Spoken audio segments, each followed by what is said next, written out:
Last लेक्चरला आपण energy of a particle performing या सेक्शन स्टडी केलेले आहे। Now we consider another point that is simple pendulum. Simple pendulum. आता खूप वेळेला आपण पेंडुलम त्याचं ऑसिलेशन, त्याचं पिरियड, एम्प्लिट्यूड हे आपण कन्सिडर केलेलं आहे, पण ऍक्च्युअली त्याचा जो फॉर्म्युला आहे पिरियडचा असेल तो आपल्याला इथे डिटरमाइन करायचा आहे, किंवा त्याची जी फ्रिक्वेन्सी आहे किंवा हा जो पिरियड आहे तो कोणत्या टर्मवरती डिपेंड असतो हे आपल्याला याच्यामध्ये कन्सिडर करायचं आहे। तर हा जो सिंपल पेंडुलम आहे ऍक्च्युअली त्याच्या दोन डेफिनेशन आपण बघणार आहे, एक म्हणजे आयडियल सिंपल पेंडुलम आणि दुसरा प्रॅक्टिकल सिंपल पेंडुलम। तर काही वेळेला तुम्हाला डेफिनेशन पण विचारल्या जातात, आयडियल सिंपल पेंडुलम असेल किंवा प्रॅक्टिकल सिंपल पेंडुलम असेल। आता आयडियल सिंपल पेंडुलम हा कसा कन्सिडर केला जातो, तर एक हेवी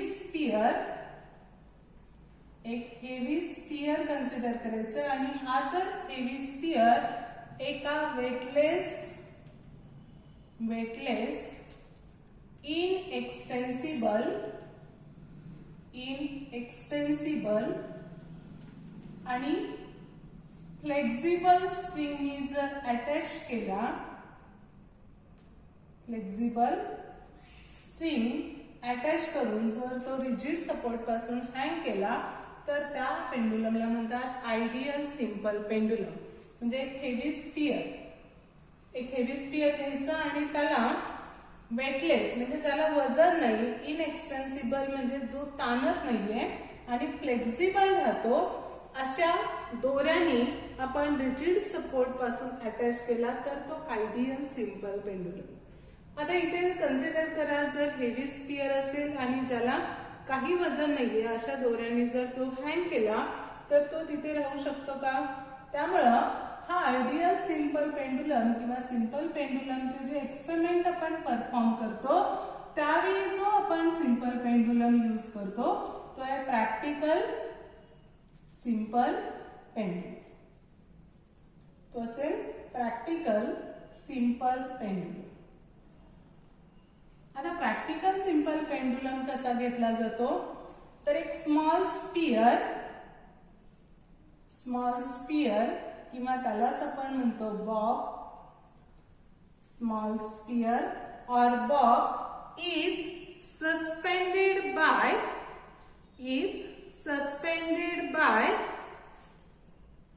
light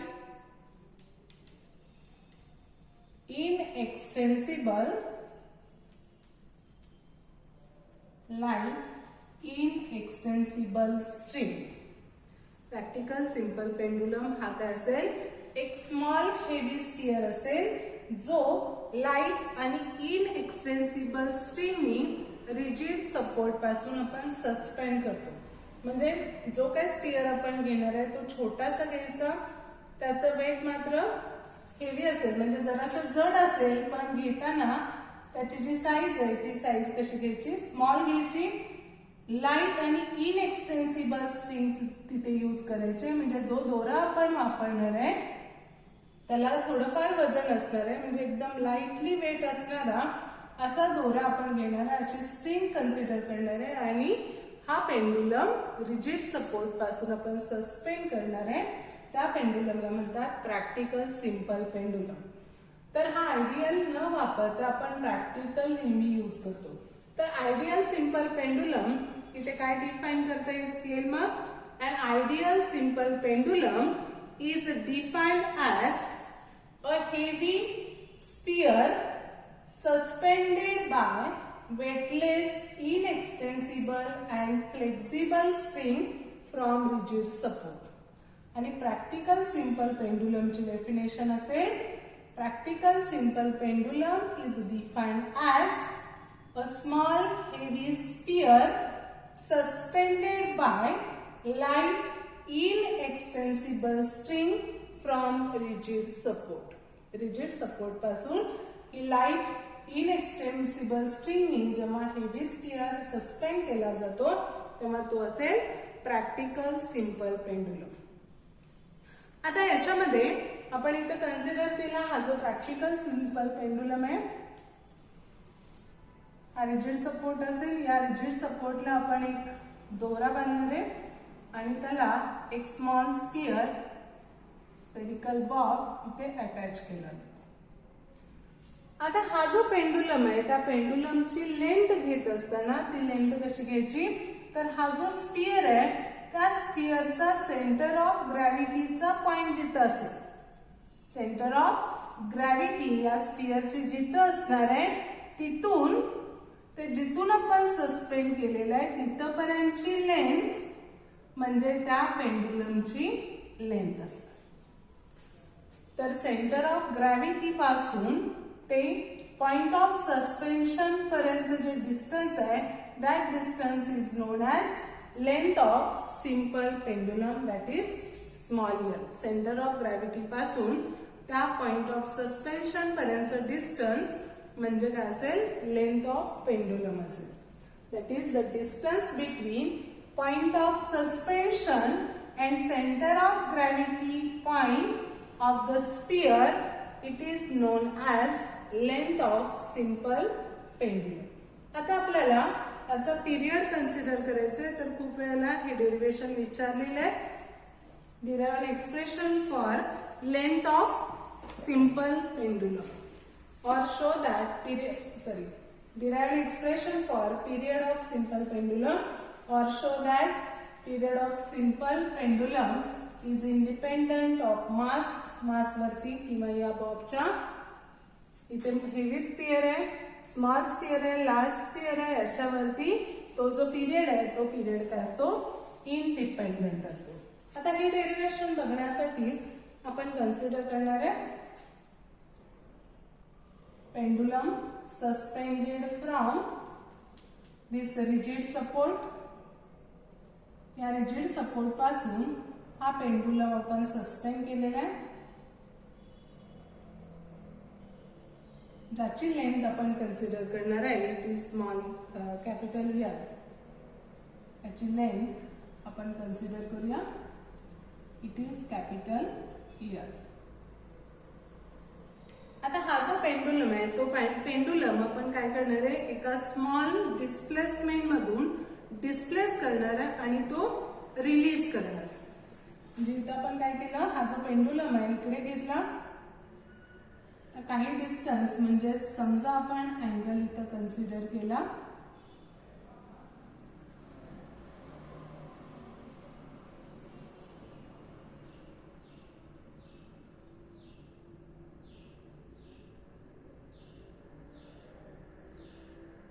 हा जो अँगल आहे तो आपण कन्सिडर केला it is theta. This pendulum is displaced through displacement theta. Displacement theta मधून आपण हा डिस्प्लेस केला.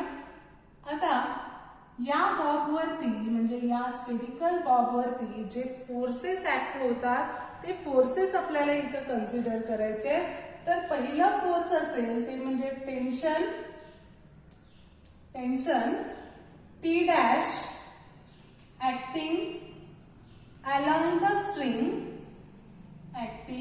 along the string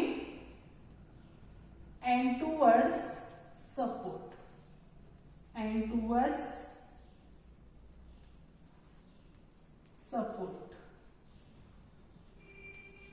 tension T dash acting along the string and towards the rigid support.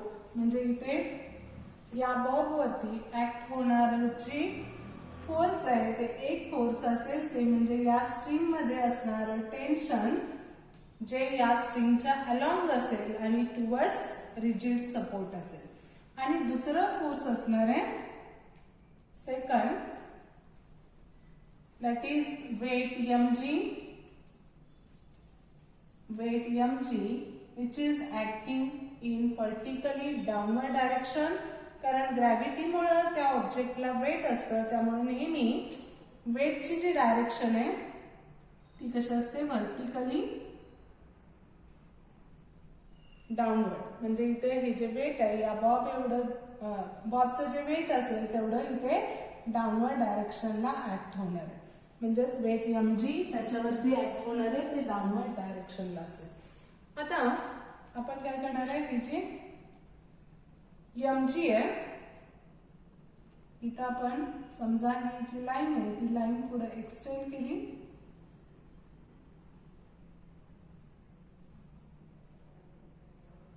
म्हणजे ही स्ट्रिंग जी आहे ती स्ट्रिंगचीच लाईन आपण पुढे एक्सटेंड केलेली आहे. आता जर या स्ट्रिंग मधला आणि या व्हर्टिकल लाईन मधला अँगल थीटा असेल तर इथे ही व्हर्टिकल लाईन आहे आणि ही स्ट्रिंगच पुढे आपण इन्क्रीज करतोय, त्यामुळं हा अँगल पण काय असेल इथे थीटा असेल. इथला हा अँगल थीटा असणार आहे. आता हा जो पेंडुलम आहे तो आपण काय केलेला आहे, या थीटा एवढ्या डिस्प्लेसमेंट मधून डिस्प्लेस केला आणि इथून तो रिलीज केला. आता रिलीज केल्यानंतर त्याचं काय होणार आहे, ऑसिलेशन होईल. त्याचं ऑसिलेशन होणार आहे. या त्याच्या दोन एक्स्ट्रीम पोझिशन आपण कन्सिडर करू शकतो. ही एक एक्स्ट्रीम पोझिशन आहे आणि ही एक एक्स्ट्रीम पोझिशन आहे. तर आपण इथे काय काय केलं, तर एक पेंडुलम घेतलेला आहे ज्याची लेंथ आहे कॅपिटल L. तो थीटा एवढ्या अँग्युलर डिस्प्लेसमेंट मधून डिस्प्लेस केला. त्यावेळी त्याच्यावरती ऍक्ट होणारे जे फोर्सेस आहेत ते आपण कन्सिडर केले. एक फोर्स आहे tension T' which is along the string and another force is weight mg acting vertically in downward direction. आता ज्यावेळी आपण ही ट्रॅजेक्टरी त्याचा जो पाथ आहे तो पाथ आपण कन्सिडर करतो. जर समजा असं दोरा बांधला आणि आपण तो सर्क्युलर डायरेक्शन मध्ये फिरवला तर इथे त्याची काय असेल, व्हर्टिकल सर्क्युलर मोशन होते आणि त्या व्हर्टिकल सर्क्युलर मोशन मधली छोटीशी ट्रॅजेक्टरी छोटासा पाथ आपण कन्सिडर केलेला आहे, त्याच्या अलॉंग याचं ऑसिलेशन परफॉर्म होतं. आता इथे दोन फोर्सेस जे आपण घेतलेले आहेत त्याच्यामधलं हे जे वेट mg आहे ते आपण दोन पार्ट मध्ये रिझॉल्व करणार आहे. एक कंपोनंट त्याचा या स्ट्रिंगच्या अलॉंग असेल आणि दुसरा कंपोनंट आपण कन्सिडर करणार आहे which is directed towards main position. तर mg आपण दोन कंपोनंट मध्ये रिझॉल्व केलं. पहिला कंपोनंट आहे cos theta, mg cos theta, तो अलोंग द स्ट्रिंग असेल आणि दुसरा कंपोनंट हा कसा घेतलेला आपण, तर या स्ट्रिंगला परपेंडिक्युलर घेतलेला.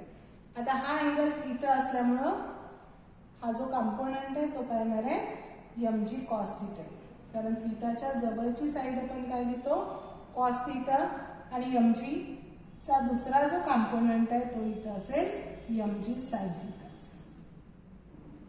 आता या पेंडुलमचं जे आपण डिस्प्लेसमेंट केलेलं आहे ते डिस्प्लेसमेंट आपण इथं कन्सिडर करू शकतो. ते x डिस्प्लेसमेंट काय असेल, स्मॉल x असेल.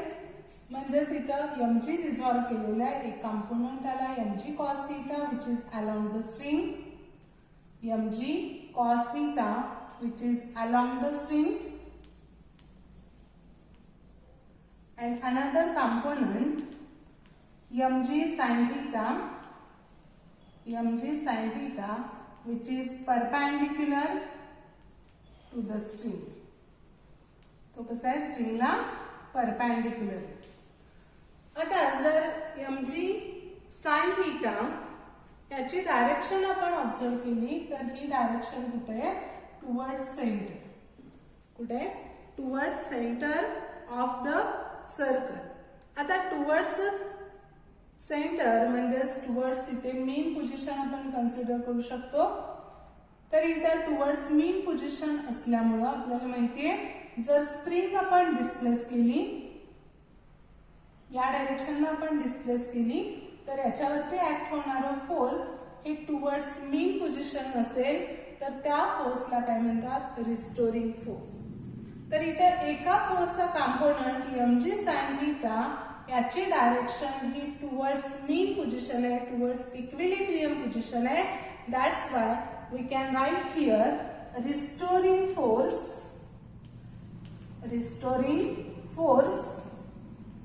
F is equal to minus mg sine theta.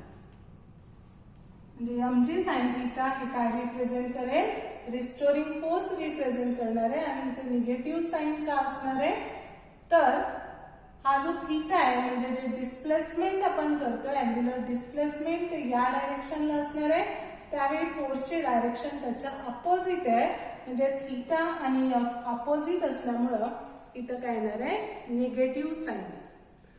आता जर हा थीटा अँगल हा जर स्मॉल असेल, इफ थीटा इज स्मॉल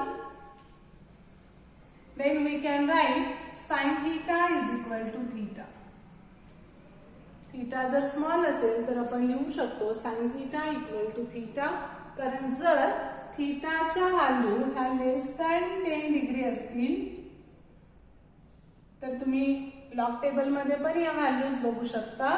त्या value nearly equal to theta येतात. त्यामुळे इथे घेताना जर थीटा स्मॉल असेल then we can write sin theta is equal to theta, and if we substitute this sin theta equal to theta, then we get f is equal to minus mg theta. This is equation 1. इथं काय लिहिलं आपण, restoring force f is equal to minus mg theta. आता figure मध्ये बघा, हा theta angle आहे. आता इथे मी मगाशी सांगितलं तुम्हाला, जर आपण इथं असं सर्कल घेतलं तर या सर्कल मधली ही त्याची ट्रॅजेक्टरी असेल. हा त्याचा आपण पाथ घेतोय. समजा आपण इथे सेंटर घेतला या सर्कलचा, तर ही काय रिप्रेझेंट करेल, रॅडियस असेल सर्कलची. इथे पण आपण घेऊ शकतो रॅडियस. तर इथे आपण हा अँगल थीटा घेतलाय. ही जी ट्रॅजेक्टरी आहे ती आपण एक्स घेतलेला आहे, म्हणजे हे डिस्प्लेसमेंट एक्स आपण कन्सिडर करतोय. आणि याची जी रॅडियस आहे म्हणजेच इथं पेंडुलमची लेंथ ती आपण घेतलेली आहे L.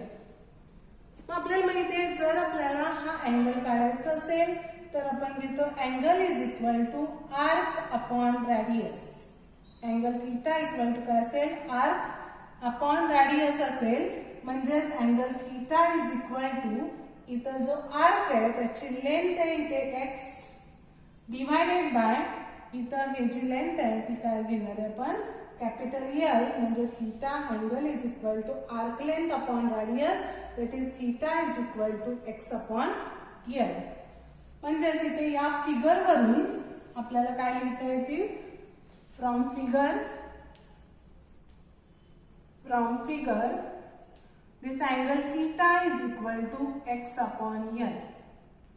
Theta is equal to x upon L. मग याच्यामध्ये आपण सबस्टिट्यूट करूया, f is equal to minus mg आणि थीटाची व्हॅल्यू आपण सबस्टिट्यूट केली x upon L. आता याच्यामध्ये जर mg and L कॉन्स्टंट असेल, मास acceleration due to gravity आणि length जर constant असेल, then we can write f is directly proportional to minus x.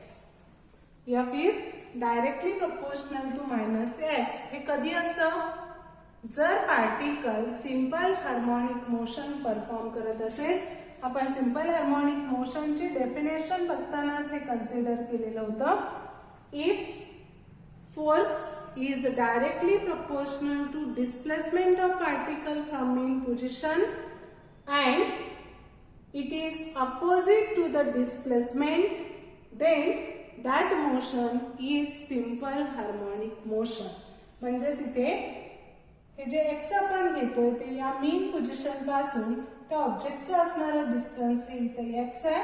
त्यामुळे रिस्टोरिंग फोर्स म्हणजे जे त्याला परत त्याच्या ओरिजिनल पोझिशनला इक्विलिब्रियम पोझिशनला आणतं ते फोर्स म्हणजेच रिस्टोरिंग फोर्स. हे कसं आहे, ते डायरेक्टली प्रोपोर्शनल टू एक्स आहे. आणि एफ ची डायरेक्शन आणि एक्स ची डायरेक्शन दोन्ही अपोजिट आहे. एक्स या डायरेक्शनला आहे आणि एफ या डायरेक्शनला आहे. म्हणजेच इथे simple pendulum also performs simple harmonic motion. It represents simple harmonic motion. That's why simple pendulum is also performing simple harmonic motion. म्हणजेच जर आपण सिंपल पेंडुलमची मोशन कन्सिडर केली तरी त्याच्यामध्ये एफ हे डायरेक्टली प्रोपोर्शनल टू एक्स असतं आणि दोघांच्या डायरेक्शन ह्या अपोजिट असतात. तर तुम्हाला या पद्धतीने पण क्वेश्चन विचारला जाऊ शकतो. Show that simple motion of simple pendulum is also simple harmonic motion और ऑल्सो एसएचएम. तर याच्यावरून आपण हे प्रूव्ह करू शकतो. आता याच्यामध्ये परत आपल्याला कन्सिडर करायचे, जर आपण F is equal to M A consider केले, F is equal to M A म्हणजे न्यूटन सेकंड लॉ वरून F is equal to M A असेल तर M A is equal to minus M G X upon L, minus M G X upon L येणार आहे. इथे M M cancel होईल, इथे राहील A is equal to minus G X upon L. आता याच्यावरून पण तुम्ही सिंपल हार्मोनिक मोशन प्रूव्ह करू शकता, कारण इथं जे ऍक्सेलरेशन आहे ते ऍक्सेलरेशन जर जी आणि एल दोन्ही कॉन्स्टंट असेल तर also acceleration is directly proportional to displacement and it is opposite to the displacement. इथे पण डायरेक्शन ही काय असेल, अपोजिट असेल. आता आपल्याला याचा पिरियड काढायचा. मग पिरियड काढण्यासाठी सिंपल पेंडुलमच्या पिरियडचा फॉर्म्युला असेल T is equal to 2 pi upon omega. T is equal to आपण काय घेतो, 2 पाय बाय ओमेगा कन्सिडर करतो. आता हे जे ओमेगा आहे ते ओमेगाच म्हणजेच acceleration per unit displacement. Acceleration per unit displacement म्हणजे ओमेगा.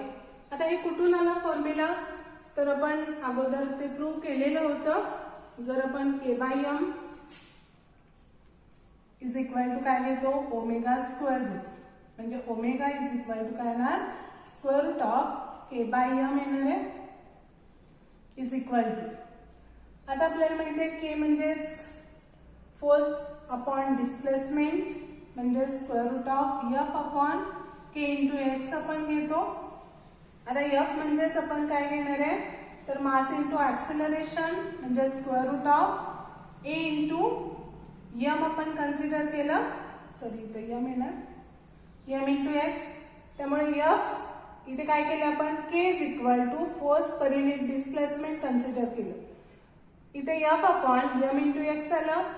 फोर्स म्हणजेच मास इंटू ऍक्सेलरेशन आपण घेतलं डिवायडेड बाय इथे एम इंटू एक्स. इथे एम एम कॅन्सल होईल म्हणजेच इथे येणार आहे square root of A by X. म्हणजेच omega is equal to acceleration per unit displacement. That's why we can write here 2 pi divided by square root of acceleration per unit displacement. लक्षात ठेवायचं ओमेगाची जी value आहे ती omega equal to formula आपण घेऊ शकतो square root of A by X. आता square root of acceleration per unit displacement जर असेल तर आपल्याला याच्यावरून ती व्हॅल्यू मिळेल. जर फक्त मॅग्निट्यूड आपण कन्सिडर केलं तर इथे काय येणार आहे, A is equal to G into X upon L. तर निगेटिव्ह साईन आपण घेतलेलं नाहीये, फक्त मॅग्निट्यूड घेतलं. आपल्याला काय पाहिजे, ऍक्सेलरेशन पर युनिट डिस्प्लेसमेंट म्हणजे A by X is equal to इथं काय येणार आहे G by L. A by X X इथं घेतलं, इथं राहणार आहे जी अपॉन एल म्हणजे ए बाय एक्स ची व्हॅल्यू आली जी बाय एल म्हणजे इथं आपल्याला मिळेल is equal to 2 pi divided by square root of G by L. 2 pi divided by square root of G by L. किंवा आपण इथं घेऊ शकतो T is equal to 2 pi square root of L upon G. हे जे जी by L आहे ते वरती गेलं तर आपण काय लिहिणार आहे एल बाय जी म्हणजे टी इज इक्वल टू आपल्याला फॉर्म्युला मिळेल 2 pi square root of L by G. मग याच्यावरून हे जे टी आहे ते टी कशावरती डिपेंड असेल तर याच्यामध्ये एल ही टर्म आहे आणि जी ही टर्म आहे. Means it depends on period of simple pendulum depends on first length of pendulum also it depends on acceleration due to gravity, acceleration due to gravity G, म्हणजे G वरती पण depend असेल आणि त्या पेंडुलमच्या length वरती पण depend असेल. and it also depends on, sorry, याच्यामध्ये m येत नाही त्यामुळे does not depends on mass. त्या पेंडुलमच्या मास वरती ते डिपेंड नसतं. म्हणजे पेंडुलम हेवी असेल, स्मॉल असेल तर त्याच्यावरती त्याचा पिरियड डिपेंड नसतो. त्याचा जो पिरियड आहे तो कोणत्याही मासला सारखाच असेल किंवा इथं जे अँप्लिट्यूड आहे त्या अँप्लिट्यूड वरती पण तो डिपेंड नसतो. Does not depend on amplitude. या ऑसिलेशनचं जे अँप्लिट्यूड असेल म्हणजे maximum displacement from main position असेल त्याच्यावरती हा डिपेंड नसतो. म्हणजे period of simple pendulum depends on or directly proportional to length of pendulum and inversely proportional to square root of acceleration due to gravity and directly proportional to square root of length. It does not depends on mass, it does not depends on amplitude of oscillation. आता हे जे derivation आपण prove करतो त्याच्यामध्ये काही assumptions consider केलेले आहेत.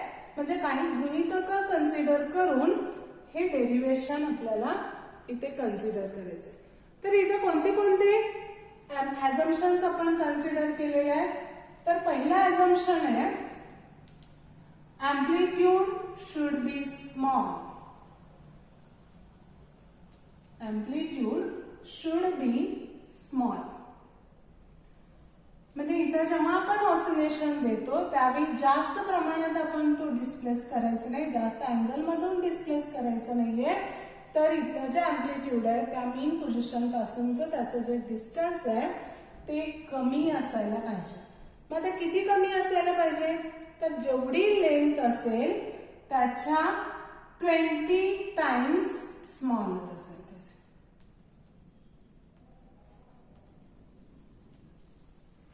जी काय लेंथ आपण त्या पेंडुलमची कन्सिडर करणार आहे त्याच्या 20 टाइम्स ते स्मॉलर असायला पाहिजे. एवढा अँप्लिट्यूड आपण त्या ऑसिलेशनला देणार आहे.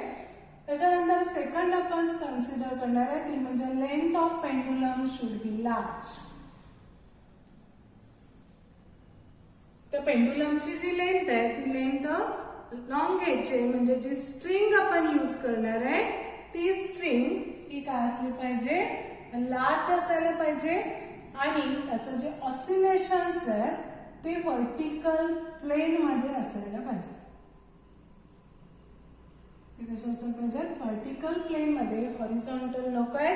म्हणजे या पद्धतीने असायला पाहिजेत. या पद्धतीनं जर आपण तो पेंडुलम रिव्हॉल्व केला तर ते जे व्हर्टिकल ऑसिलेशन आहे ते इथं असणार आहेत आणि त्याला हॉरिझॉन्टल ऑसिलेशन्स नको आहेत. म्हणजे तो पेंडुलम आपल्याला असा रोटेट करायचा नाहीये तर त्याचे ऑसिलेशन तो व्हर्टिकल प्लेन मध्ये रोटेट होत असेल तर आपण हे डेरिवेशन प्रूव्ह केलेले आहे. म्हणजे T is equal to 2 pi square root of L by G. आता याच्यावरून आपल्याला फ्रिक्वेन्सी पण लिहिता येईल कारण frequency N is equal to formula असतो 1/T. पण 2 pi root L by G असेल तर 1/T हे काय येणार आहे 1/2 pi square root of G by L. 1/T is equal to 1/2 pi square root of G by L. तर हे झालं सिंपल पेंडुलम. आता आपल्याला पुढचं बघायचंय ते म्हणजे सेकंड्स पेंडुलम. दुसरा जो पेंडुलम आहे तो आहे सेकंड्स पेंडुलम. Seconds pendulum. आता सेकंड्स पेंडुलम म्हणजे काय तर ज्या पेंडुलमचा पिरियड 2 सेकंद असेल. आता इथं आपण पिरियडचं डेरिवेशन बघितलं T is equal to 2 pi root L by G. Period म्हणजे आपण काय घेतो time required to complete one oscillation. एका ऑसिलेशन साठी लागणारा टाइम. मग इथे एका ऑसिलेशन साठी लागणारा टाइम जर 2 सेकंद असेल तर त्या पेंडुलमला म्हणतात सेकंड्स पेंडुलम. सेकंड म्हणजे आपण हे घेतो 2. काय 2 पाहिजे तर period should be equal to 2, म्हणजे टी ची व्हॅल्यू इथं काय असायला पाहिजे, इक्वल टू 2 सेकंद असायला पाहिजे. टी ची व्हॅल्यू ही 2 सेकंद असेल तर त्या पेंडुलमला म्हणतात सेकंड्स पेंडुलम. मग जर टी ची व्हॅल्यू आपण 2 सेकंद ठेवली तर 2 is equal to 2 pi square root of L by G आपण घेतलं. इथे 2 कॅन्सल होईल. इथे राहणार 1 is equal to pi square root of L by G.